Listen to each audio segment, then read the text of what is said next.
করে যে চোখের নিচেটা হ্যাঁ সেটাকে আমরা বোঝাতে পারি না, এটা নরমাল, এটাই প্রবলেম। আবার মেয়েরা সাদার সময় অনেক সময় নিচেটা কি কালো করে, সেটা তো খুব কমপ্লেক্স, সেটা তো বুঝতে পারি না। না না না না, সেটার তো আরেকটা জায়গা আছে। ধরুন সাদা প্যাচ হলে মেয়েদের লাভ দিয়ে ছুটে আসে, আবার একই সময় আবার কালো একটা পাশে হচ্ছে সেটাকেও ছাড়া। এটা খুব আরেকটা মনে হয় আমার সাইকিয়াট্রিক প্রবলেমের সাথে দেখি খুব অ্যাসোসিয়েটেড থাকে গ্লসাইটিস। এটা আমি দেখেছি আমার অবজারভেশনে, গ্লসাইটিস ভীষণ কমন।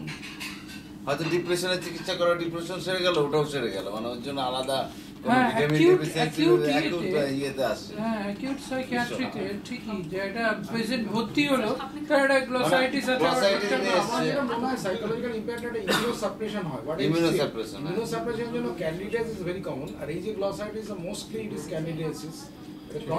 আমরা দেখি, ক্রনিক নিউরোপ্যাথিস ক্যান্ডিডিয়াসের সঙ্গে সাইকোলজিক্যাল আপসেটের ভীষণ লিঙ্ক, মানে ক্রনিক নিউরো এবং এইটা মোস্ট লাইকলি ক্যান্ডিডিয়াসিস, যেটা এবং একই কারণে বোধহয় ক্রনিক এক্সিমাও সেই সময় এক্সারবার্ট করে এবং ডিপ্রেশন ট্রিটমেন্টে সেটাও কমে যায়। হ্যাঁ ডেফিনেটলি এটাও হয়। আচ্ছা আমি দুটো জিনিস বলি আমার অবজারভেশন। একটা হচ্ছে তো আপনি যেটা বললেন যে মিডিয়া বা টিভির ইনফ্লুয়েন্স, অ্যাকচুয়ালি এটা হচ্ছে অ্যাড ক্যাম্পেইনের ইনফ্লুয়েন্স, মিডিয়া ঠিক নয়।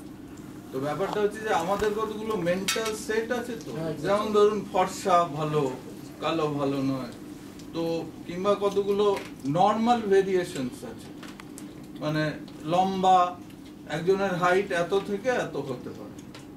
তো আমার মনের মধ্যে যদি থাকে যে আমার এত হাইট হলে ভালো, আমার মাইন্ডসেট সেরকম, তো সুতরাং সেখানে মিডিয়া বা ওরকম অ্যাড ক্যাম্পেইন যদি হয়, এটা খাও ওটা করো তাহলে তোমার হাইট বেড়ে যাবে, তো naturally I will be impressed, কিংবা আমি সেই খোঁজে যাব।